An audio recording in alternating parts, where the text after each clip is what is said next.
Voilà, donc bienvenue dans la deuxième salle de digestion. On va donc parler de l'injure comme point de l'iceberg sexiste. Et donc l'idée que j'avais pour cette intervention, c'était d'avoir en fait une réflexion transversale qui va reprendre pas mal de domaines qui ont été abordés. Ça, c'était un des premiers points que je voulais souligner, c'était cet aspect transversal, comme vous verrez. Et puis l'autre point sur cette question des inégalités cachées, c'était cette envie d'essayer de bien comprendre les processus d'invisibilisation qui sont en œuvre et leurs conséquences. Donc c'est vraiment en fait ce type d'intervention donc lié à la question de l'iceberg sur lequel je reviendrai bien évidemment.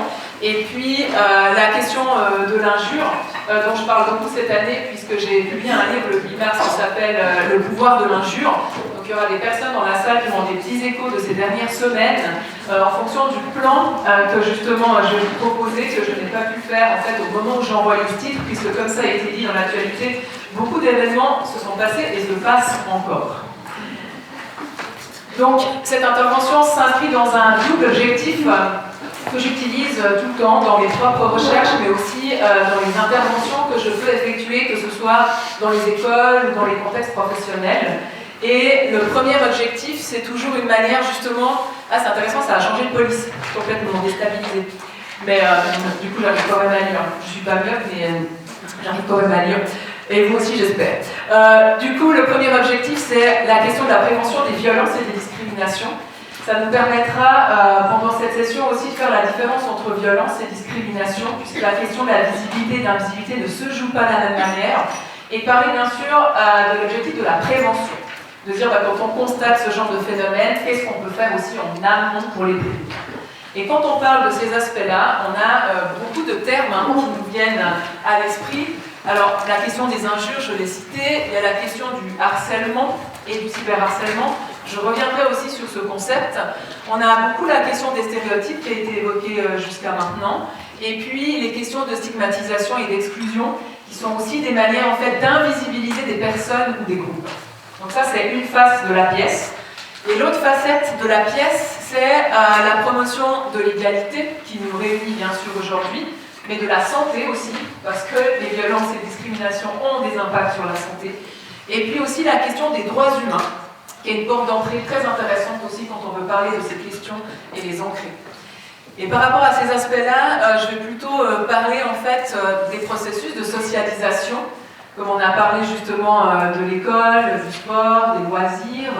N'oublions pas aussi toute la grande thématique de la petite enfance, où justement la socialisation primaire est déjà justement en train de se mettre en place.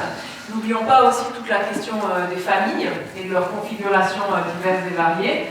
Et puis je reviendrai aussi sur la question donc parcours scolaire et professionnel, puisque travailler sur ces questions au niveau de la scolarité, c'est déjà préfigurer des ouvertures ou des fermetures d'horizons par rapport au monde du travail.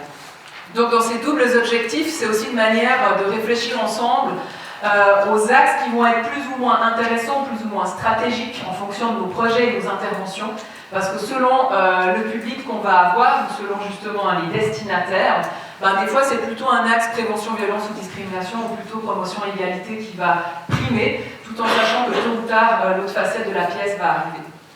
Donc le plan, comme je parlais tout à l'heure, que j'ai fait il y a déjà une semaine, sur d'autres interventions, c'était le passage en fait des pavés au hashtag, parce que dans les médias, on a beaucoup entendu, suite à ce hashtag MeToo, ou moi aussi, dont on a parlé tout à l'heure, on a beaucoup entendu il y a les réseaux sociaux qui descendent dans la rue, c'est-à-dire sur les pavés. Et moi, je m'évertue à dire qu'en fait, ce qui se passe sur les réseaux sociaux, c'est justement des expériences du quotidien qui, à un moment donné, sont visibilisées sur les réseaux sociaux et qui reviennent à la rue. Donc aussi, ces mobilisations dans la rue sont intéressantes parce que la question de fouler les pavés est aussi une manière de revenir aux mouvements sociaux qui luttent pour l'égalité et de s'inscrire dans cette histoire-là. L'autre point aussi intéressant, on entend beaucoup « Ah, la parole des femmes se libère », comme ça, tout d'un coup, il a fallu quelques hashtags, et puis tout d'un coup, avec un hashtag précis, la parole se libérait, alors qu'on voit que la parole des femmes s'est libérée individuellement et collectivement depuis longtemps et sur de nombreux sujets. La question est plutôt pourquoi ne sont-elles pas entendues ou pourquoi sont-elles invisibilisées si on revient à nos thématiques. Par contre, ce qu'il y a de sûr, c'est vrai qu'on est en train de passer à un moment très intéressant d'un passage, on va dire, d'une parole individuelle à des voix plurielles. Et ce passage de l'individuel au collectif, notamment via les réseaux sociaux, nous permet effectivement d'avoir une autre appréhension de ce phénomène-là. Et ça nous amène à deux constats. Le premier, c'est que justement, ça prend une ampleur énorme. Et le deuxième constat, c'est que ça traverse toutes les sphères. Et moi, je dis toujours que si tout d'un coup, un hashtag à Hollywood a fait en sorte qu'une jeune fille à Martigny se dise « Ah, mais en fait, ce que je dis, c'est pas logique », ben, c'est déjà justement quelque chose de très intéressant en termes de qu'est-ce que ça produit au niveau individuel et collectif. Alors bien sûr, je dis Martigny parce que je suis à Martigny, hein, c'est pas justement qu'il y aurait plus de personnes qui vivraient du harcèlement à Martigny, ou bien qu'à Martigny, les personnes sont particulièrement réveillées. Mais c'est simplement pour se dire que la question des échos, elle est très intéressante, puisqu'on nous demande aussi souvent, oui, mais bon, quand même, c'est hashtag, est-ce que ça sert à quelque chose, et puis surtout, est-ce que c'est pas contre-productif? Et moi, je trouve que c'est plutôt intéressant dans ce que ça produit, puisque ça casse du silence et de l'invisibilisation. Donc n'oublions jamais que quand tout d'un coup on casse le silence, on a aussi des effets boomerang qui reviennent justement parfois en pleine figure. Alors, je vais commencer par cette thématique des injures, puisque c'est l'angle que j'ai choisi pour cette intervention. Et avant de passer à cette métaphore de l'épée de Damoclès, dont je vais bientôt arrêter de parler parce que ça fait une année que j'en parle, mais je passe de mi-mars en mi-mars, alors du coup, jusqu'au mi-mars prochain, d'ici là, j'aurai plein de nouvelles métaphores. Du coup, je voulais d'abord parler de ce site qui s'appelle mathilda.éducation, puisqu'effectivement, c'est un site où il y a plein de petites vidéos super intéressantes qu'on peut utiliser avec des références scientifiques interdisciplinaires. Et je trouve que c'est des très bons outils pédagogiques, parce que c'est une manière d'aborder les questions de genre et d'égalité à travers des disciplines. C'est-à-dire que c'est une manière d'entrer dans le quotidien, dans les enseignements, et c'est très participatif justement pour les élèves. Donc cet aspect-là de Mathilda Éducation relève un autre point qui nous préoccupe, c'est comment est-ce qu'on va parler des questions qui nous préoccupent, par exemple dans le contexte scolaire. Et donc la question de l'outil pédagogique, moi-même je me suis dit, mais qu'est-ce que je vais bien faire pour cet outil pédagogique? Est-ce que je vais mettre des extraits d'entretien? Est-ce que je vais blablater pendant 10 minutes? Je m'endors moi-même, donc je vais endormir tout le monde. Donc c'était une vraie question aussi de se dire comment on va créer justement des outils qui ont justement, on va dire, une vocation émancipatrice et participative. D'où ma décision de prendre des gens qui témoignent, puisqu'on voit aussi que sur ces questions, les témoignages sont extrêmement intéressants. Et puis, c'est pour cette raison que j'ai fait ces chapitres-là dans cette vidéo pédagogique, où justement l'entrée débute par l'épée de Damoclès. Et je voulais quand même revenir à cette métaphore donc, qui vient des extraits d'entretien que je mène depuis 15 ans maintenant, parce que du coup l'épée, en fait, elle a un pouvoir. Et je voulais prendre cet extrait de Roxane qui nous dit « c'est une chape de plomb qui laisse des séquelles physiques, psychologiques, c'était le néant ». Et cet extrait, pour moi, il est extrêmement intéressant parce que par rapport à la thématique de l'invisibilisation ou de ce qui est caché, on nous dit souvent « ah oui, mais bon, les injures, c'est pas si grave, en fait. Les blagues, non plus ». Donc c'est aussi une manière de revenir sur ces deux mots auxquels on a affaire en permanence, qui sont les mots de la banalisation du langage sexiste. Et puis effectivement, quand on a un Donald Trump qui dit ce qu'il dit en tant que président des États-Unis, quand on a un petit gars qui répète ce qu'il dit, puis je vais éviter de répéter parce que c'est filmé, je le dis que quand c'est pas filmé, mais je pense que vous voyez de quoi je parle. Et puis du coup, c'est une manière justement de se dire cette banalisation, elle est légitimée, et c'est très problématique. Et l'autre terme auquel on se confronte beaucoup, c'est la question justement de la minimisation. Justement, c'est pas si grave, c'est pas si fréquent, et puis si c'est une fois, tu vas pas en mourir quand même. Donc ces deux termes, justement, c'est une manière de se rappeler quand même que les injures en tant que telles, c'est une forme de violence verbale, et du coup ça a autant un pouvoir que d'autres formes de violence. Et la question justement de l'épée, c'est aussi une manière de montrer que ça touche en plein cœur en fait. Et que, comme le dit Roxane, elle a eu vraiment des effets en termes de santé, j'en parlais tout à l'heure, ça laisse des séquelles physiques et psychologiques. Donc cet aspect-là nous montre que, si on se base sur les sciences de la communication et du langage, les injures, c'est des énoncés performatifs. Et comme c'est des énoncés performatifs, il y a au moins un double pouvoir. Il y a le pouvoir de blesser et il y a le pouvoir de dévaloriser. Et quand on entend la question de la dévalorisation, c'est une manière aussi de se dire que l'injure, elle n'est jamais individuelle. L'injure, elle est toujours individuelle et collective. Puisque si je sors de cette salle et puis j'injurie quelqu'un, je vais injurier cette personne, mais aussi l'ensemble des personnes avec qui elle va être attachée. Si j'injurie justement une collectivité, je vais toucher chaque membre de cette collectivité. Que les personnes se sentent concernées ou pas, qu'elles s'identifient ou pas au groupe, il y a une manière justement de rattacher à travers une simple injure. Donc une simple injure, ce n'est pas un électron libre, ça fait partie justement d'actes répétés de langage, et c'est ça aussi qui fait la puissance de cette épée-là. Et cette épée-là, elle a la possibilité de créer une chape de plomb, et donc de créer le néant. Et la question de la chape de plomb et du néant, j'y reviendrai tout à l'heure, parce que c'est vraiment des métaphores qui sont très courantes, justement par rapport aux personnes qui sont la cible de violences et discriminations. Alors ok, l'épée fait tout ça, mais dans mes entretiens, j'ai eu beaucoup de personnes qui m'ont dit ça. Donc Guillaume nous dit, on ne m'a jamais injurié en face, mais le fait que ça puisse arriver m'angoisse, alors je fais gaffe. Donc j'ai vu plein de gens qui m'ont dit, ah mais moi on ne m'a jamais injurié directement. Par contre, justement, le fait d'entendre ces injures en permanence autour de moi font que je passe ma vie à faire en sorte que ce ne soit pas le cas. Ça veut dire que cette épée de Damoclès, elle est capable d'agir comme un fantôme qui plane, et ça veut dire que les injures n'ont pas besoin d'être directement adressées pour produire leur effet. Ça veut dire que les injures ont la capacité, sans même être destinées, à donc créer un sentiment d'angoisse, donc un climat jugé comme hostile, et un autre pouvoir encore, on voit, Guillaume, il dit « je fais gaffe ». Donc, sans même être prononcé, cette injure-là fait modifier le comportement de Guillaume. Et si on va un petit peu plus loin, on voit que Nora, elle va nous dire « j'essaye de ne pas y penser, mais c'est vrai que ça me fait peur, ça me révolte, mon comportement dépend d'où je suis, je fais attention ». Donc on reste aussi là, c'est typiquement un extrait lié au harcèlement de rue, où justement, elle dit, justement, j'essaye de vivre ma vie sans y penser. Et on voit qu'on a parlé de sentiments tout à l'heure comme de l'angoisse.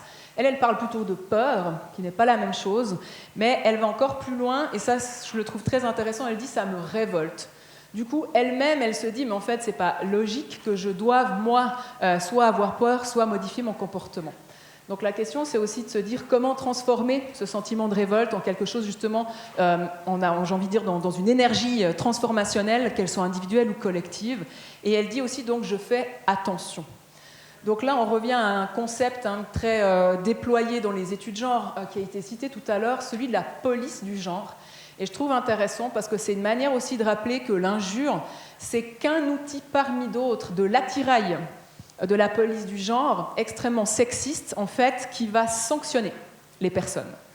Et donc, dans ces sanctions-là, on voit qu'on a vraiment, justement, des aspects liés au genre en tant que tel, bien évidemment, mais dans la police du genre, c'est aussi un rappel à l'ordre.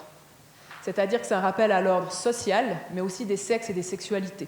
Parce qu'il n'y a pas tout le monde qui a la même possibilité d'injurier de telle manière, si on sort de cette salle. Donc ça, c'est intéressant aussi de se dire que la police du genre est donc un attirail, et elle est aussi justement, on va dire, incarnée par les injonctions paradoxales, parce que si on reste dans le domaine de la rue, justement, une femme voilée, on va lui dire « déshabille-toi », une femme en mini-jupe, on va lui dire « rhabille-toi ». Donc en fait, ça ne va jamais. C'est l'injonction paradoxale, c'est soit trop court, soit c'est trop long. Donc moi, je me dis toujours, c'est qui décide déjà de combien de centimètres, et puis de ce qui serait convenable ou non convenable. Donc l'injonction paradoxale est très forte dans la police du genre. Et la police du genre, c'est aussi une manière, en fait, de faire jouer les doubles standards. Si on prend bien sûr, je cite souvent cet exemple quand j'interviens plutôt avec des ados, où je dis justement en riant, un adolescent qui a plusieurs relations amoureuses ou sexuelles, on va l'appeler d'une telle manière, et une adolescente qui a exactement le même nombre de relations sexuelles ou amoureuses, on va l'appeler d'une autre façon. Et c'est là où on voit que le double standard en termes de genre va vraiment montrer ce traitement différencié et inégal. Donc là, on parlait plutôt de la rue, mais on voit que l'injonction paradoxale au double standard, c'est par exemple aussi quelque chose qui peut se passer en politique. Donc ça, c'est un extrait de Louise qui dit, dans une réunion, elle parle d'une réunion, heureusement qu'il y a une femme comme elle qui a fait ça, mais elle a dû le payer cher. Mais elle n'avait plus rien à prouver, donc c'est différent. Si c'est moi qui avais pris la parole, on aurait dit que cette fille est violente et agressive. Donc là, on a vraiment un double standard hyper typique. Et là, ce qu'on entend beaucoup, une femme qui parle, elle est agressive ou violente, alors qu'un homme qui parle serait justement extrêmement intéressant et il est sûr de soi. Et là, on voit que ce qu'il y a d'important, elle dit qu'elle a dû le payer cher. Donc, comme on parle de la question de l'invisibilisation, on parle aussi de la question de ce qui est audible ou inaudible et du coût qu'il peut y avoir à prendre la parole, en fait. Et le coût, justement, il peut se jouer en termes de représailles, elle a dû le payer cher, mais on ne peut pas du tout extraire ce genre de dynamique du contexte, puisqu'elle dit quand même, elle n'avait rien à prouver. Donc on voit que le degré de légitimité au sein même d'un contexte est extrêmement important et que pour oser prendre la parole, il faudrait quand même avoir un certain statut ou un certain, justement, ancrage. Et puis si on continue ce que nous dit Louise, elle dit « Je sais qu'en tant que femme, il y a des trucs que je ne dis pas directement et franchement, donc il y a beaucoup de choses qui n'apparaissent même pas. » Donc là, on est plein au cœur de notre thématique, c'est que justement, il y a des choses qui ne peuvent même pas apparaître. Et elle dit parce qu'elles ne sont pas décotées, parce qu'elles ne sont pas dites. Donc je trouve que c'est aussi intéressant de voir, comme on parlait de cette police du genre qui va sanctionner quand les manifestations justement se passent. La police du genre, c'est aussi cette injonction assez invisible qui ne dit pas son nom, qui va faire en sorte que les choses sont empêchées d'émerger. Donc elle marche dans les deux sens. Elle marche de manière ascendante pour sanctionner, et elle marche justement de manière plus justement ascendante de cette manière-là, c'est-à-dire qu'elle en va empêcher des manifestations ou des prises de parole de s'exprimer. Et Anne, elle nous dit, on passe cette fois-ci au contexte de travail. J'ai vu des images affichées, des blagues dans les couloirs, des mails tellement sexistes. Ça donne un mauvais exemple de voir qu'on est sans cesse placé dans un rôle inférieur, qu'on te garde dans un coin. Alors on continue avec les métaphores, puisque justement cette fois-ci on a le coin, on a les couloirs, et elle dit c'est profondément injuste, sans reconnaissance de tout le travail effectué, il y a une volonté de garder les femmes discriminées, de les caser dans des voies de garage ou de les éjecter. Et du coup, les deux points que je voulais mettre en évidence, c'était le titre de cette diapositive qui est le sexisme ordinaire. Et j'ai fait exprès de le mettre en guillemets, parce qu'en fait, c'est quelque chose de bien connu, c'est-à-dire que ça se passe de manière presque anodine, quotidienne, mais ça ne veut pas dire que c'est banal. Au contraire, justement, ça a des effets, parce que c'est de nouveau une manière de dire « Ah, c'est pas si grave, on va le minimiser ou le banaliser ». Et le deuxième point que je voulais mettre aussi en évidence entre justement la question donc, du garage et de l'éjection et des discriminations en tant que telles, c'est celui de la reconnaissance. La reconnaissance, on pourrait dire, au niveau social, professionnel et aussi juridique, et puis l'exemple que ça donne.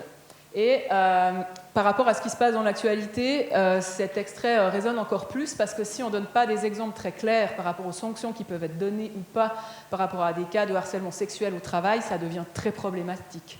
Donc cet aspect-là, justement, en termes de en quoi c'est important justement d'avoir des exemples très concrets qui se mettent en acte, c'est quelque chose vraiment de très important. Autre slide où c'est Eric qui nous dit « C'est par des petits gestes qu'on aboutit à des mécanismes de connivence et de cooptation où on croit le plus naturellement du monde faire des choix, mais en fait, c'est jouer le jeu de l'homme. Ça va avec le corps, l'habillement, la manière de parler, et il faut coller avec la posture qui est demandée. C'est des choses vraiment quotidiennes, anecdotiques en apparence, mais elles ne sont pas insignifiantes, mises bout à bout, elles ont des conséquences quasi structurales. » Alors de nouveau, par rapport à cette question de ce qui est visible ou invisible, Eric, il met vraiment en évidence ce qu'il appelle ces petites choses qui passent par un apprentissage par corps. On a parlé beaucoup du langage, mais l'apprentissage justement du corps et de la posture, c'est aussi justement une manière de voir que lui, il va parler du coup que ça a des conséquences quasi structurales. Donc de nouveau, ces petites choses qui pourraient paraître complètement isolées, au contraire, elles font système et elles font constellation. Et ce que je trouve intéressant dans cet extrait d'Eric, c'est que justement lui-même a déconstruit ces aspects-là parce que lui-même ne se reconnaît pas dans ce cliché de l'homme ou de la figure auquel justement lui-même devrait ressembler parce que lui ne s'identifie pas à cet aspect-là.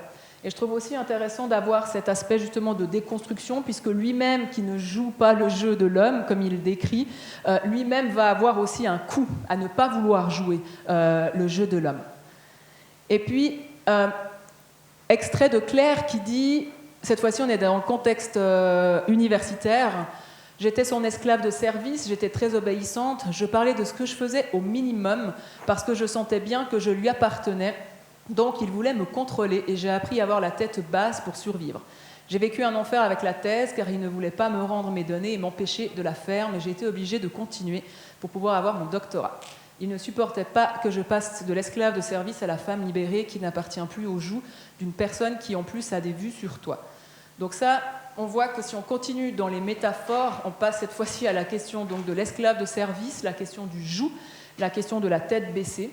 Et puis, ça c'est des choses qu'on connaît hélas que trop bien, pas que dans le contexte académique, mais dans le contexte professionnel. Mais si on reprend une des spécificités aussi du contexte académique, qui est bien sûr très connu, c'est ce rapport qu'il peut avoir entre étudiants, étudiantes et assistants ou professeurs, ou les doctorantes avec justement le corps professoral. Et là, on voit que cet aspect justement de la thèse, c'est quelque chose qui a beaucoup été étudié et qui continue de l'être. Moi, ce qui m'a intéressé en mettant aussi une slide liée au contexte académique, c'est que le contexte académique, c'est aussi un lieu de production des savoirs. Et donc, il n'y a pas que l'enjeu de l'université en tant que contexte professionnel, mais en tant que contexte de production des savoirs qui, pendant longtemps, ont été extrêmement genrés. Et grâce aux épistémologies féministes notamment, et aux différentes disciplines qui se sont attaquées à ce sujet-là, on voit que la socialisation, elle ne se fait pas qu'au niveau professionnel, mais aussi justement dans la légitimisation et la hiérarchisation et des savoirs et des disciplines, puisqu'on entend encore souvent les sciences molles et les sciences dures, par exemple. Donc on voit qu'on a des enjeux aussi épistémologiques par rapport à ces aspects-là. Dernier point sur cette slide, qui alors reprend cette fois-ci le monde du travail de manière générale, où beaucoup de personnes aussi disent dans les entretiens actuels, c'est très bien toutes les campagnes de prévention, c'est important, mais à la fois il faudrait d'abord faire le ménage chez nous avant de déployer d'énormes, justement, campagnes. Alors moi, je dis toujours, l'un n'empêche pas l'autre, bien au contraire, mais on voit qu'il y a un enjeu très fort dans le monde du travail maintenant, c'est de déplacer les personnes indéboulonnables qui restent en place, et on voit que c'est très souvent les femmes qui vont changer de département ou qui vont devoir démissionner ou qui partent en arrêt maladie parce qu'elles peuvent juste plus survivre. Donc je pense qu'il y a un enjeu très fort maintenant et un coche à ne pas louper. Alors, j'ai appelé cette dia épistémologie du plancher, parce que j'avais écrit un article il y a quelques années qui s'appelait épistémologie du plafond. Et puis, comme on connaît bien la question de la ségrégation verticale, c'est-à-dire justement le fait de se cogner tôt ou tard à un plafond, alors qu'il soit de verre, de fer, de béton. On a vu plein de matières et de couleurs différentes par rapport aux recherches. Et on connaît aussi bien la question de la ségrégation horizontale à travers les parois, qu'on a souvent appelées de verre, parce qu'elles seraient plus ou moins invisibles. Et moi, je dis toujours que avant de pouvoir se cogner, il faut pouvoir décoller, d'où la question du plancher. Donc c'est aussi une manière de se dire comment penser l'ensemble de l'architecture qui fait que la question des discriminations va s'articuler à différents niveaux et que les personnes à la base, justement, n'ont pas toutes les mêmes conditions socio-économiques et les mêmes objectifs. Et là aussi, c'est aussi une manière de penser le monde du travail hyper linéaire. Il n'y a pas tout le monde qui a envie d'atteindre justement un perchoir quel qu'il soit. Donc ça questionne aussi la question, on va dire, en tant que telle, de la valeur donnée au travail. Du coup, on en revient, pour conclure cette partie liée aux entretiens, à la triade sexe, genre, sexualité, parce que finalement, on voit que dans le dernier extrait, Claire, elle va être la cible justement de différents types de violences qui vont notamment tomber sur son appartenance en fait à un sexe, qu'elle s'y reconnaisse ou pas. Entre-temps, on l'identifie de cette manière-là. Il y a tout un aspect lié au genre, parce qu'un autre point très important en termes de construction du masculin et du féminin, elle dit en fait j'essaye de très peu en faire ou de ne pas le montrer, parce qu'autrement justement je m'en prends plein la figure. Donc aussi la question du coup d'être visible, c'est une manière de voir que c'est très lié à des rôles liés au genre. Et puis c'est très lié à la sexualité, puisqu'elle termine son extrait en disant en plus qu'il y a des vues sur moi, puisqu'elle a vraiment... hélas, dû justement refuser de nombreuses avances sexuelles. Donc c'est intéressant de voir que dans par exemple un tout petit extrait comme ça, on a à la fois des aspects liés à sexe, à genre et à sexualité. Et donc cette triade, elle est aussi intéressante si on reprend un peu tout ce qui a été dit jusqu'à aujourd'hui, parce que c'est une manière vraiment de penser les questions de socialisation, d'éducation, puis justement de socialisation professionnelle, puis des espaces publics et des espaces sportifs, etc. Et... là, on voit aussi qu'une approche interdisciplinaire est vraiment très intéressante, puisque, comme on le sait, au niveau biologique, si on prend tous nos niveaux de sexuation, on n'est jamais totalement mâle ou femelle. Donc un autre enjeu qu'on a par rapport à ça, c'est vraiment de déconstruire cette bicatégorisation qui est hiérarchisante, puisqu'elle va valoriser justement un groupe au détriment de l'autre. Et donc sur cette question des niveaux de sexuation, c'est vrai que je demande toujours ça aux gens quand j'interviens, parce que je fais mon sondage de l'année. Et je voulais savoir qui connaît dans la salle ces chromosomes, noir sur blanc. Je fais un check. Bon, ok, c'est bien, ça va dans le même sens, donc c'est assez facile. D'ici la fin de l'année, je pense que j'aurai des résultats assez probants. Mais j'aime beaucoup cette question, puis je la pose très souvent, parce que moi-même, quand je me suis plongée dans les études en biologie et que j'ai discuté avec des collègues biologistes, enfin, je suis tombée de ma chaise déjà 4 fois, puis je me suis remise dessus, je me suis dit que tous les cours de bio que j'avais eus m'avaient dit vraiment des choses qui étaient fausses. Donc j'avais on va dire, une remise en question de ce qu'on m'avait appris. Et puis, c'est là où je me suis toujours demandé, est-ce que j'ai des chromosomes, en fait, XX, XY ou XXY, en fait. Et ça, c'est aussi justement quelque chose d'intéressant, parce que le but, c'est pas tellement de savoir, mais le but, c'était justement de me poser la question et de me dire, mais admettons que mes chromosomes soient mâles, est-ce que si je vais vers mon employeur ou mon employeuse et je dis, bah voilà, j'ai des chromosomes mâles, donc je peux gagner le même salaire, bah, je pense pas que ça marche, en fait. Et donc, dans ces réflexions-là, c'était aussi une manière de se dire, on est dans un paradoxe énorme, parce qu'en termes de recherche interdisciplinaire, on a fait des avancées incroyables, où justement, on ne va pas se satisfaire des apparences, puisqu'on a justement des moyens d'aller voir au-delà des apparences et de mettre au jour ce qui a été invisibilisé, mais dans nos réalités sociales, ces catégories, elles restent efficientes et discriminantes. Donc je trouve que c'est aussi intéressant de se dire, mais comment on arrive à jongler entre ces aspects-là, et on ne va bien sûr pas amener les mêmes arguments ou les mêmes approches en fonction des personnes à qui on parle, bien évidemment. Donc cette question du sexe, très intéressante, bien évidemment. Alors la question du genre, ça nous permet aussi de revenir sur ces 3 notions. Donc la question des rôles de genre. Hein, on parlait, faire du poney. C'est dommage parce que tu n'as pas dit le mot poney. J'aurais bien voulu que tu le dises parce que moi je l'ai bien aimé dans la diapositive. Parce que faire du poney, c'est aussi hyper contextuel. Parce que c'est vrai qu'il y a dans certains cantons, par exemple, moi dans la vallée d'où je viens, en Valais, faire du poney, ça aurait été un truc, mais de la science-fiction, mais j'aurais adoré en faire. Mais c'est vrai que dans ces activités de rôle de genre, on parle beaucoup de masculin et de féminin, mais comme ça a été dit, il y a des questions aussi socio-économiques, de valorisation ou de dévalorisation. Et en parlant de poney, justement, je voulais offrir l'autre jour une licorne à une personne. Alors je vais vous passer pourquoi je voulais offrir une licorne, parce que ce serait trop long. Mais la question de la licorne, donc je me suis dit, je veux trouver une peluche licorne. Donc je suis allée dans un magasin, il y en avait plein. Et j'ai dû faire tout le tour du magasin pour trouver une licorne qui n'avait pas du mascara, en fait. Et là, je me suis dit, dis donc, c'est l'effet, je ne sais pas si c'est l'effet papillon ou l'effet chat, ou j'en sais rien, il y a tellement de noms pour les mascaras. Et donc je me suis dit, je ne veux pas savoir quel numéro c'est, mais je me suis dit, c'est quand même dingue comment on va regenrer des peluches qui en plus sont des licornes, qui sont quand même des animaux plutôt intéressants. Et je me suis dit, je ne vais pas acheter une licorne qui a justement des cils hyper en mascara comme ça. Donc la question des jouets, voilà, on sait que c'est un vaste sujet, vous le connaissez très bien, mais c'était aussi une manière de se dire que ces aspects-là sont encore hyper présents d'une manière ou d'une autre, parce que j'avais quand même réussi à trouver une licorne sans la crinière rose, donc ça j'étais assez fière, mais du coup après, les yeux, j'avais jamais pensé que c'était les yeux qui allaient poser problème, mais bon.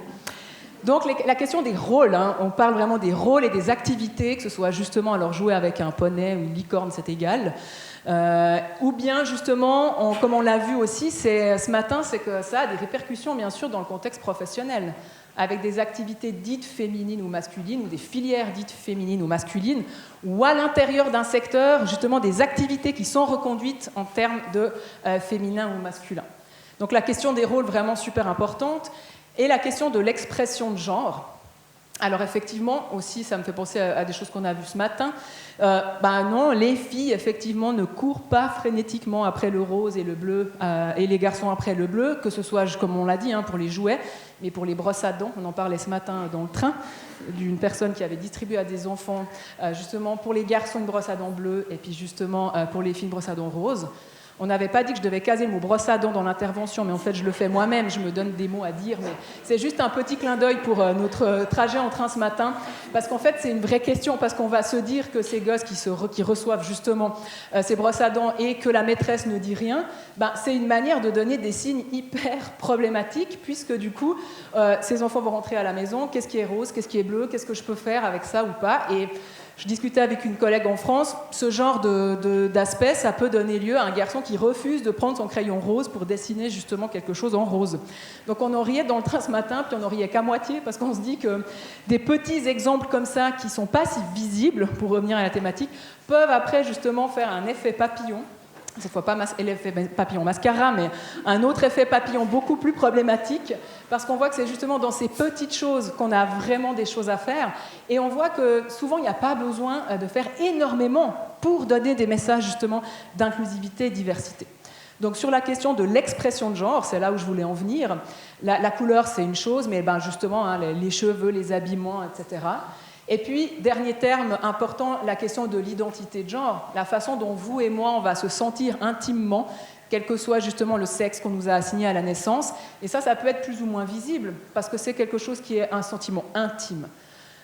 Et la question de la sexualité, on en parlait tout à l'heure par rapport à l'extrait, et une manière aussi justement, bien sûr, de voir... quand je parlais de l'extrait de Guillaume, qui lui a très très peur justement de se prendre l'épée de Damoclès, c'est simplement parce que Guillaume, il transgresse les codes de genre. Guillaume, il n'est pas du tout gay, en fait. C'est juste qu'il transgresse ces codes. Ça veut dire aussi que la question de la sexualité, hein, on voit combien les injures et le harcèlement, notamment en contexte scolaire, va tomber sur l'orientation affective et sexuelle, qu'elle soit avérée ou supposée. Et donc là, on voit que justement, articulé encore au sexisme, on a quelque chose justement qui touche énormément de monde au bout du compte. Alors, cette petite synthèse étant faite, je voulais passer à un autre point sur cette question du harcèlement, puisqu'on le thématise énormément, et j'ai fait exprès de mettre un point d'interrogation, parce que justement, on voit que la façon dont on va définir au niveau conceptuel le harcèlement, ça va bien évidemment avoir des implications pratiques. Et là, je pense qu'on a vraiment de gros enjeux actuels sur ces questions-là, puisque le mot harcèlement, il est un peu utilisé à toutes les sauces. Et là, je pense qu'il y a quelque chose à clarifier de nécessaire. Donc, la question du harcèlement, je voulais revenir à différentes sphères dont on a parlé. Je ne vais pas faire l'éventail de toutes les sphères, mais je voulais revenir au foyer, dont on a brièvement parlé tout à l'heure, parce qu'on voit qu'en francophonie, on a beaucoup...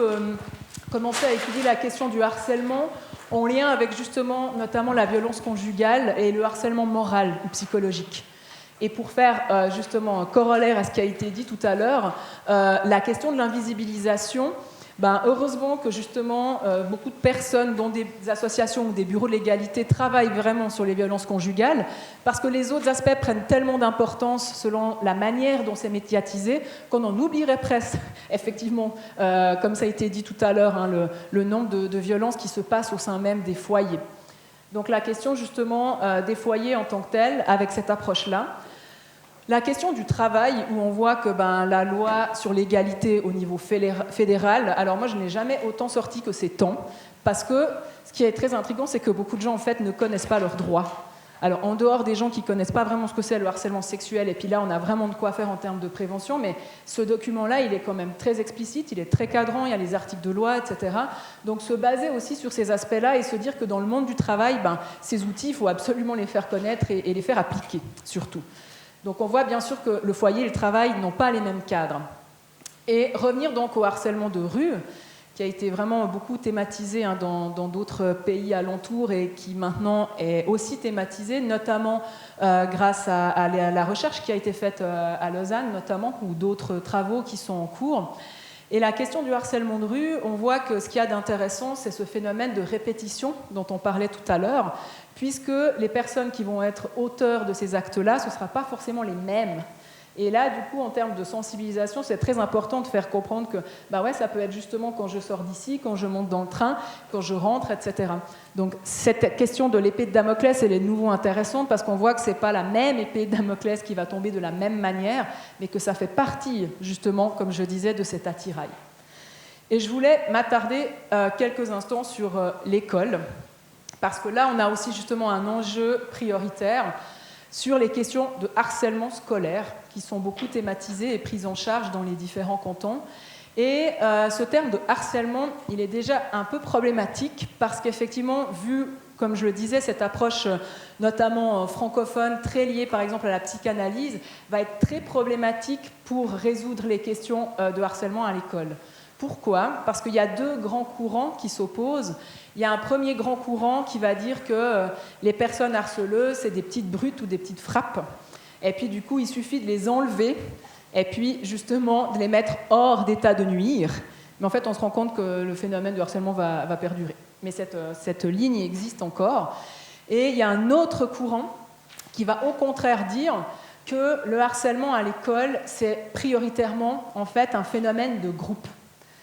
Et là, justement, c'est une manière aussi de se dire, effectivement, si on regarde les enfants dans les préaux, et là, il y a beaucoup de recherches qui ont été menées, et je cite une phrase que j'aime beaucoup, c'est deux chercheurs qui disent, mais en fait, si on regarde justement les élèves dans les préaux, bien moins que des élèves pervers ou perverses narcissiques, on a beaucoup plus à faire à des élèves qui vont devoir se conformer à une pression normative et qui vont vouloir appartenir à un groupe.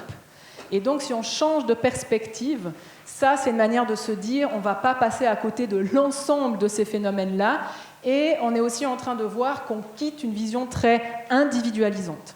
Parce que dans la première approche dont je vous parlais, on se dit bon, il y a 2-3 jalons qui posent problème, on les enlève, on s'occupe d'eux, au passage on leur donne 2-3 médicaments s'il le faut, et puis après on regarde ce qui se passe. Mais on voit que ça continue. Donc ça c'est une prise en charge, comme je disais, qui a des implications, la façon dont on conçoit le phénomène, on va avoir des implications. Alors que là, si on prend, comme je disais, cette approche de dire bon, on a plutôt des phénomènes de groupe, ben, c'est une manière de dire ben, ce qu'on va essayer de faire, c'est de casser le groupe. Parce qu'au moins on casse le groupe, et ça veut dire que si on casse le groupe, on va pouvoir vraiment mettre fin à l'intimidation. Et donc à partir de là, j'utilise plutôt le mot intimidation, parce que je le trouve plus intéressant en regard justement des connotations que ça peut avoir dans les autres sphères, parce que l'intimidation, en fait, elle se fonde sur la peur, parce qu'en fait, les cibles, elles ont peur, parce qu'elles sont la cible. Les témoins crèvent de trouille, je cite, parce que ces témoins n'ont pas envie que ce soit leur tour. Et en fait, ce qu'il ne faut pas oublier, c'est que les auteurs ont aussi peur, parce que les auteurs ont peur de perdre leur pouvoir. Donc si on arrive à travailler sur le phénomène de groupe et sur le sentiment de peur, on va avoir des résultats beaucoup plus intéressants que de juste enlever les auteurs et de les exclure. Et très brièvement, par exemple, la méthode de la préoccupation partagée est hyper intéressante, parce qu'on va faire plein de petits entretiens avec les élèves, et elle a déjà l'avantage de casser la crainte de passer pour une balance. Parce que les élèves, souvent, on leur dit « mais il faut parler ». Les élèves n'osent pas parler parce qu'ils et elles ont peur de passer pour des balances. Du coup, si on fait ces petits entretiens, justement, ben Lucas, justement, je le vois, et je dis « Lucas, ah ben en fait, Lucas, moi je me fais du souci pour Léa ». Donc Lucas, il va me dire « j'ai rien fait ». Mais je dis pas que tu as fait quelque chose, je dis « je me fais du souci pour Léa ». D'où cette idée de la préoccupation partagée. Donc mon but, ça ne va pas être de faire la police, parce que de toute façon, je ne saurais jamais qui a commencé au bout du compte. Mon but, ce sera de faire cesser l'intimidation. Et donc, si je dis à Lucas, je me fais du souci, soit Lucas, il va continuer en disant, oh non, je ne suis pas d'accord. Alors, je dis toujours en riant, je vais le croire, même si je ne le crois pas, mais je lui dis que je le crois. Je dis d'accord. Et puis, je lui dis, on se revoit dans 5 jours, puis je vais te donner une mission. Tu vas regarder comment elle va, Léa. Et puis, tu vas me dire justement ce qui se passe, parce que moi, j'ai besoin de toi. Et s'il me dit, ah non, effectivement, c'est vrai, je vois que Léa, elle va moins bien, ou qu'elle est seule, etc., là, on peut commencer à partager un début de préoccupation et on peut lui dire « Ah, puis qu'est-ce que tu pourrais faire ?» Et comme je dis très souvent en riant, chez les petits et petites, les enfants vont faire un dessin, cueillir une fleur, puis chez les plus grands et les plus grandes, c'est plutôt si moi déjà j'arrêtais en foutre plein la figure, ce serait déjà un bon commencement. Puis si en plus je dis à mes potes qui sont un peu lourds ou lourdes, ce serait aussi une autre manière. Donc, je ne vais pas faire toute la méthode là, mais ce qu'il y a d'intéressant dans cet aspect-là, c'est que si on donne la possibilité aux personnes de se réindividualiser, ça leur donne aussi la possibilité de montrer qu'il y a différents niveaux d'implication dans les personnes qui vont intimider les autres. Et c'est une manière aussi justement de voir que si on permet aux auteurs d'exister autrement, ces personnes vont la plupart du temps foncer dans cette occasion-là. Donc c'est aussi une manière, comme on le disait, de voir que la façon dont on conçoit le harcèlement va avoir bien sûr des impacts très forts sur la manière dont on va justement prendre en charge le problème. Et c'est aussi une manière de dire, comme ça a été mentionné, j'ai mis etc., parce que le but, c'était pas de cloisonner en sphères, c'était plutôt de se dire, on voit de fortes thématisations ou visibilisations de cette question dans ces domaines-là. Mais comme on l'a dit, il y a le sport, les loisirs, etc. Et puis, dernier point, la question cyber, j'ai fait exprès de mettre un autre item, puisque je dis aussi toujours, on n'a pas attendu Facebook ou Snapchat pour organiser des bastons. Donc la question justement des violences préexiste les réseaux sociaux et les nouvelles technologies. Et ça, c'est le premier point. Ce qu'il y a de nouveau, ce n'est pas la question des violences. Ce qu'il y a de nouveau, par contre, effectivement, c'est ce fait que ça va briser les frontières, qu'elles soient matérielles. Il n'y a plus un espace sûr, temporel. et aussi, bien sûr, la question de l'identité numérique qui est difficilement effaçable, au bout du compte. Alors, on en arrive finalement à cet iceberg pour rentrer dans la toute dernière phase. Alors, on est rentré, nous, par les injures, et on s'était dit, bah voilà, en fait, l'injure, c'est que la pointe de l'iceberg. C'est une forme de violence verbale, mais en fait, si cette injure, elle peut être conduite, c'est bien qu'il y a un système sexiste au-dessous de l'eau, et qui est invisible. Donc lui, il est invisible, et l'injure, c'est qu'une manifestation de ce système. Et dans ces manifestations, il peut bien sûr aussi avoir des violences physiques, des violences sexuelles, des violences institutionnelles, etc. Donc ça, c'est le moment où on se dit, la question des violences qui sortent de l'eau, elles sont plus visibles ou audibles. Et puis, n'oublions pas le système idéologique qui, lui, ne dit pas son nom, qui est sous l'eau. Et n'oublions pas, comme ça a été dit aussi tout à l'heure, que ce système idéologique et le sexisme va s'articuler à d'autres systèmes. Le racisme, l'hétérosexisme, le cissexisme, je dis toujours que c'est tous les ismes, sauf le féminisme, parce que si on le met là-bas, ça va être compliqué. Mais du coup, tous ces ismes, c'est quand même une manière de montrer qu'on a affaire à des systèmes idéologiques qui ne vont pas dire leur nom de cette manière-là, mais qui vont se déployer et se manifester de manière visible ou audible par différents types de violences. Et finalement, comme on voit cet iceberg, on se dit comment on fait pour bosser sur les deux niveaux. Parce que moi, qui bosse beaucoup, par exemple, sur les injures, je trouve que c'est très important de bosser sur les injures, vu tout ce que je viens de vous dire. Mais après, je dis aussi que si on bosse que sur la face, justement, qu'on voit de l'iceberg, on ne va cesser de mettre que des pansements sur des plaies béantes tant qu'on ne s'attaque pas au système en tant que tel qui produit cette forme-là de violence.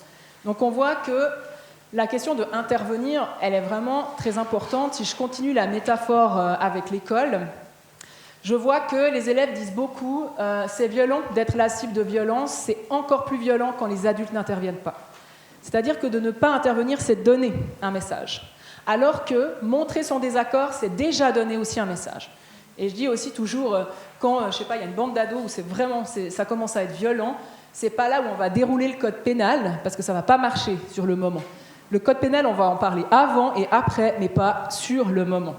Et intervenir, en fait, chaque personne le fait déjà à sa manière. Et la question, justement, c'est de se dire, selon les degrés de violence, c'est aussi une manière, justement, déjà simplement de s'approcher, d'avoir une posture physique, de dire des choses, de rappeler un cadre. Et on voit que quand on intervient, c'est-à-dire quand on stoppe une situation, quelle que soit la manière dont on le fait, parce que justement, les professionnels de l'éducation, de la santé et du social me disent souvent « mais j'ai pas le temps ». Je comprends, parce que ça va sonner, et puis tout le monde va courir. Mais j'ai dit, ça prend une seconde, juste de stopper une situation ou de montrer un désaccord. Ça peut être par l'humour, ça peut être de dire « non, pas question ». Mais en fait, en une seconde, on donne 3 messages. On dit aux auteurs « c'est inadmissible », on dit aux cibles « c'est pas admissible ce que tu vis, d'ailleurs, je bouge, tu es soutenu », et on donne un message aux témoins. Parce que dans les questions d'intimidation scolaire, le public est super important, autrement c'est beaucoup moins drôle. Donc la question des témoins, elle est vitale. Donc la posture de l'adulte, c'est vraiment hyper important et on donne ces 3 messages. C'est encore plus intéressant, bien sûr, si on est capable de dire stop, ça nous prend 1 seconde. Comme tu le sais bien, ça nous prend 2 secondes. Ça veut dire qu'auparavant, il y a eu un moment où on a posé ces choses dans le calme, on en a discuté. Ça peut être, je sais pas, le règlement de l'école, ou quand on parle du monde du travail, c'est la même chose, c'est le cadre de travail. Les collaborateurs et les collaboratrices débarquent, il y a justement un cadre très clair, donc on fait référence à un cadre. Ça veut dire que ce n'est pas notre lubie du moment, on est plutôt en train de dire non, on fait référence à quelque chose qui nous encadre.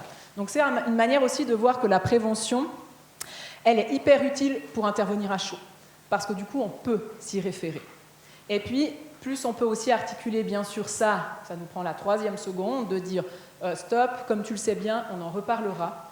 C'est aussi une manière de montrer qu'on va traiter ces questions, que ce n'est pas juste sur le moment, ponctuellement, mais qu'il va avoir un suivi. Et la question de la promotion, elle est fondamentale. C'est une manière de se dire comment, de manière inclusive, avec des discours positifs, il est possible aussi de parler de ces questions. Donc on voit que les modalités de réaction sont diverses et variées et que le but principal, c'est toujours d'articuler la réflexion sur cible, auteur, témoin, comme on le disait, et ne pas se focaliser que sur un de ces points-là. Alors on ne va pas avoir le même accompagnement en fonction, bien sûr, de ces points-là, mais ça nous permet d'avoir cette vision plus de dynamique collective pour essayer de ne pas passer à côté justement de l'ensemble du phénomène. Et donc la dia de conclusion parle donc d'articulation, parce que tout ça marche bien Si on peut articuler d'abord un plan individuel, c'est-à-dire qu'est-ce qu'on fait déjà nous, et la question de la posture professionnelle, elle est vraiment essentielle, parce qu'on parlait du langage ce matin, et la façon dont on parle, moi je trouve aussi que c'est vraiment primordial, parce que c'est quand même la manière qu'on a pour communiquer avec les autres, mais c'est surtout une manière de faire part de notre représentation du monde. Donc il faut vraiment qu'on se questionne si on utilise les mots en adéquation avec notre représentation du monde, parce que si on parle tout au masculin, est-ce qu'on s'adresse qu'aux hommes ou pas, ou est-ce qu'on s'adresse justement de manière pas du tout inclusive ou pas? Donc la question du langage, elle est vraiment primordiale, et dans les formations que je peux dispenser, en fait, ce dont on travaille le plus, c'est la posture professionnelle, au bout du compte. Parce que les gens savent plein de choses, mais c'est vraiment de se dire, ok, puis tu parles comment? Et puis tu fais quoi? Et tu dis quoi? Donc au sein même de la posture professionnelle, le langage, il est incontournable. Et j'ai envie de dire, c'est aussi une posture citoyenne de notre rapport au monde de façon générale, de comment on a envie justement d'une société qui prône davantage de justice sociale. Et donc ça, c'est le plan individuel, c'est aussi de se montrer que tout le monde a une capacité d'action, et vous êtes les mieux placés dans la salle pour le savoir, puisque c'est votre job aussi au quotidien. Bien sûr que c'est beaucoup plus intéressant s'il y a un plan collectif qui s'articule à notre propre posture. Et si on reprend par exemple alors la question du harcèlement sexuel, par exemple au travail, l'idée de se dire quel est le groupe de référence auquel je peux me référer. Parce qu'on dit toujours aux enfants, il ne faut pas rester seul, il faut parler, mais en fait il faut dire la même chose aux adultes, ne restez pas seul et parlez. Donc vraiment de se dire à qui est-ce que je peux parler, et d'avoir un groupe de référence lisible, visible, et de confiance qui est suffisamment indépendant de la structure pour qu'on sache qu'il n'y ait pas forcément des représailles et que les personnes puissent s'exprimer. Après, c'est une connaissance du réseau interne de la structure, et puis aussi la connaissance du réseau externe. Je parlais tout à l'heure des bureaux de l'égalité cantonaux, bureaux d'égalité fédérales et le tissu associatif, par exemple. On voit qu'on a énormément en fait de cellules qui travaillent sur ces questions, et que c'est important de les connaître parce que ça nous permet de réorienter en fonction aussi des demandes et de tisser plus finement les mailles. Et le dernier point, le plan institutionnel et politique. J'en ai parlé à plusieurs reprises. En fait, il y a des cadres légaux qui existent, que ce soit des cadres légaux anti-discrimination ou pour égalité, et organisationnels au sein justement des structures. Et la question des chartes. Les chartes, effectivement, quand on en parle comme ça, on se dit « Ah ouais, c'est le truc le plus ennuyeux du monde ». Mais en fait, on peut en faire un outil magique, un outil à l'école qui devienne un outil pédagogique. Dès le début de l'année, créer les chartes ensemble, et dans le contexte du travail, un outil effectivement de comment on a envie de bien bosser ensemble. Donc on aurait aussi un enjeu de se dire comment on va incarner ces aspects-là, mais surtout de se dire comment on les incarne déjà. Puisqu'aussi, justement, le but, je dis toujours, c'est de cartographier ce qu'on fait déjà, et après de se dire, sur ces ensembles-là, comment est-ce qu'on pourrait consolider ou bien, on va dire, combler les pièces du puzzle qui manquent. Donc, si jamais vous avez quelques références que j'ai choisies en fait en lien avec cette thématique, puisque la première référence, agir dès le plus jeune âge, je parlais justement de la posture professionnelle qui commence dès la petite enfance. Article sur la socialisation en négatif, c'est une manière de parler de l'invisibilisation. De la cour à la classe, où on voit aussi que l'injure traverse les murs. Article sur la construction des savoirs et la socialisation professionnelle, de se dire effectivement il y a des enjeux de socialisation professionnelle, mais comment est-ce qu'on construit les savoirs? Et puis un tout dernier qui concerne plutôt aussi monde de l'entreprise, du genre à ne pas dire son nom. C'est bien l'enjeu qu'on a, parce qu'on a soit affaire à de l'hyper, on va dire, gentrification, mais au sens justement de toutes les dimensions qu'on peut lui donner, ou bien de sous-estimation. Et puis, au passage, ça c'est les deux petits nouveaux de ce 8 mars 2017. Et puis, donc, sous les pavés, le genre fait référence aussi au plan que je vous avais proposé quand on passe des pavés au hashtag. Et puis, donc, dans sous les pavés, le genre, vous avez un chapitre sur injure, stigmatisation, exclusion, dont je vous ai parlé. Puis un autre chapitre sur sexe, genre et sexualité, dont je vous ai aussi parlé. Puis le pouvoir de l'injure, c'est les dernières diapos que je vous ai présentées, et puis le début sur justement en quoi l'injure est la plaque tournante des violences ordinaires. Je vous remercie beaucoup pour votre attention et je suis à vos dispositions.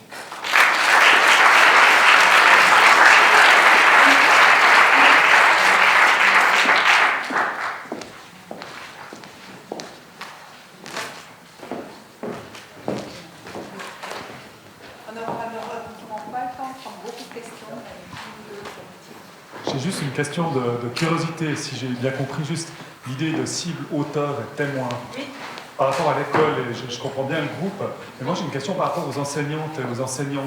Finalement, à l'intérieur de ce cible auteur-témoin, est-ce que les enseignantes et enseignants, tu les mets dans les témoins, ou quel est finalement le rôle, en fait, dans l'intervention que tu peux faire à l'école? Ouais. Oui, donc sur la question des cibles auteurs-témoins, ce qui est intéressant, c'est que la première chose que je fais d'ailleurs dans les formations que je donne, c'est qu'on regarde d'abord à quoi on a affaire. Si on a affaire par exemple à un enseignant ou une enseignante qui entend une injure, là je dis bah, il y a une injure qui se passe, intervention de l'adulte a vu, entendu, ok, c'est un type de situation, c'est réglé. Il y a une situation de violence beaucoup plus grave que l'adulte voit, on se dit bon bah là c'est sanction, on passe tout de suite plus haut, on n'en discute pas. Et après je dis bah on va nous s'intéresser à ce qu'il y a entre deux. Et par définition, l'intimidation scolaire se passe dans le dos des adultes, et c'est là où ça devient compliqué. Donc en fait, on va vraiment se dire d'abord j'ai affaire à quoi. Donc si les adultes sont témoins, ben, le but c'est justement de dire réagissez de la manière que vous avez envie, mais donnez ce message très clair. Par contre, dans les questions justement d'intimidation, comme les adultes la plupart du temps ne sont pas présents et présentes, c'est là où on va faire de la prévention par les pairs, parce que comme les adultes n'ont rien vu, eh ben, on va justement essayer de faire en sorte, comme je ne disais pas, de mener l'enquête, mais de travailler sur une préoccupation qu'on va partager. Et donc l'adulte, lui, dans cette situation où elle n'a pas participé au phénomène en tant que tel, sa participation, ça va au contraire justement de pouvoir faire en sorte que les élèves puissent déjà parler et retrouver justement leur individualité, et puis après d'accompagner ce processus-là. Donc c'est vraiment une gestion constante de se dire c'est pas tout noir, c'est pas tout blanc, c'est complexe, mais se dire, si un truc inadmissible une fois, vous intervenez, si c'est très grave, on passe à la sanction, et dans la méthode de la préoccupation partagée, comme c'est une approche non blâmante, on commence par ne pas sanctionner parce qu'on n'est pas dans quelque chose de grave. Mais stade 2, comme c'est dans le dos des adultes, les adultes justement ne vont pas être considérés comme des témoins, vont être considérés comme des partenaires qui vont suivre en fait cette construction. Et ce que je trouve intéressant dans cette méthode, ça permet aussi aux témoins de pouvoir se sentir mieux, parce que les élèves se sentent hyper mal, parce que justement, ils et elles disent « moi j'aimerais bien faire quelque chose, mais je ne sais pas comment, j'ai peur et j'arrive pas ». Donc c'est une manière aussi justement de faire en sorte que les témoins puissent s'exprimer. Et comme on l'a dit, il y a différents degrés d'implication, et ça fait que quand justement les petits sbires, et les petites sbires sont en train de se transformer, ben là il y a quelque chose de l'ordre de la dynamique qui va changer. Et c'est aussi une manière de voir qu'un exemple qu'on cite souvent, c'est justement une bande justement d'ados qui embêtent tout le temps la même fille dans le bus. Toute la bande sort, sauf son camarade de quartier, et à partir du moment où la bande sort, son camarade il est adorable. Parce qu'en fait, lui, il ne se rend même pas compte qu'il est en train justement de suivre le groupe. Et là, on revient aussi à quelque chose d'important, c'est-à-dire que la plupart du temps, ces élèves ne se lèvent pas le matin en disant « aujourd'hui, justement, je vais lui arracher son sac, et puis après je vais faire ça et je vais faire ça ». Donc c'est vraiment assez déstabilisant par moment parce qu'on doit vraiment sortir d'une approche morale, même si l'approche finale elle est vraiment profondément éthique. Et la question des témoins adultes, là vraiment, alors si les adultes sont témoins et ne font rien, là c'est vraiment problématique par contre, parce qu'on donne les messages et les non-messages dont on parlait tout à l'heure. Donc résultat final, c'est que ces trois points-là, que ce soit les élèves ou les adultes, c'est comment en fait on va faire de la préoccupation partagée, pas que sur les violences, mais de manière générale finalement dans un établissement. Donc ça permet de travailler le mieux vivre ensemble, ce grand mot très important mais qui des fois n'est pas très concret. Moi j'avais une question, je ne sais pas si vous avez un terme pour définir ça. Quelque part, ce que j'appellerais personnellement, je pense plutôt à un cadre professionnel, mais je pense que ça peut se produire ailleurs, ce que j'appellerais genre l'injure positive. C'est-à-dire, juste un ou deux exemples, c'est peut-être pas nécessairement des mots, mais c'est l'exemple, c'est une belle nana, ah mais t'es ambitieuse, sous-entendu, t'es pas censée être ambitieuse. Enfin, et puis quand on confronte l'auteur de ça au sous-entendu qu'il y a derrière ses propos, il nie le caractère violent quelque part de ce qu'il adresse comme question ou comme attaque, parce que c'est une attaque mais indirecte et par des termes qui sont plutôt positifs pour l'homme mais vus négativement pour une femme par exemple, pour la femme ambitieuse. Est-ce que là, sur comment confronter l'auteur, enfin discuter avec l'auteur ou dans un cas, comment témoigner de ça? Est-ce que vous avez des idées, des exemples?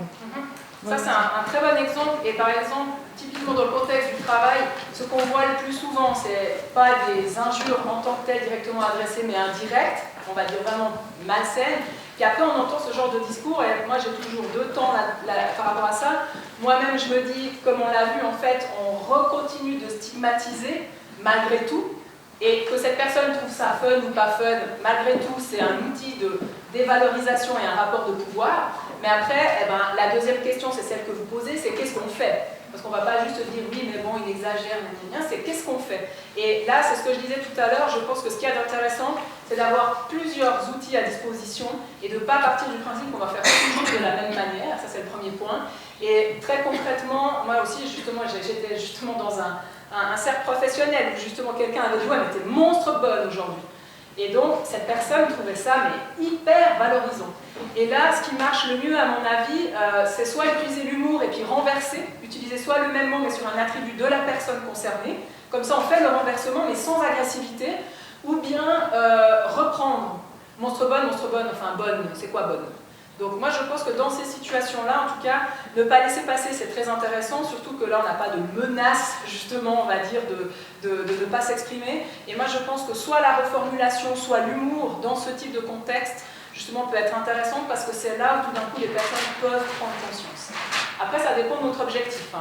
Si c'est la millième fois qu'on entend ça de la semaine, puis que c'est vendredi soir, et puis que vous voulez prendre l'apéro tranquille en after work, c'est peut-être pas là qu'on va dire moi je dis pas, j'ai plus de... Donc je pense que c'est vraiment très contextualisé, mais que dans ces situations-là, ces deux techniques sont plus intéressantes parce que du coup on peut entamer un dialogue avec la personne. Après, si c'est grave, comme on disait, là, c'est autre chose. Donc je pense que c'est toujours se demander où ça pose problème, et puis si ça nous pose problème, comment on va signifier, et surtout si on connaît des personnes, ou bien si c'est justement des choses qu'on entend de façon répétitive. Et quand on dit ça, c'est aussi important parce que nous-mêmes, en le faisant, que ce soit par l'humour ou la reformulation, on donne des messages aux autres qui sont autour. C'est-à-dire que la prochaine fois, c'est peut-être quelqu'un d'autre. Peut-être que ce sera mon pote Jacques, qui lui aussi, il en a marre d'entendre ça, et c'est lui qui dira aussi à son collègue, écoute là, franchement, t'es lourd. Donc nos petites, justement, on va dire reformulations ou nos interventions sont aussi des manières de faire cet effet papillon, parce que ça fait justement que peut-être la prochaine fois, il y aura d'autres personnes ou d'autres personnes le feront. Voilà, merci beaucoup. Je pense qu'on est obligé d'arrêter là. Merci beaucoup.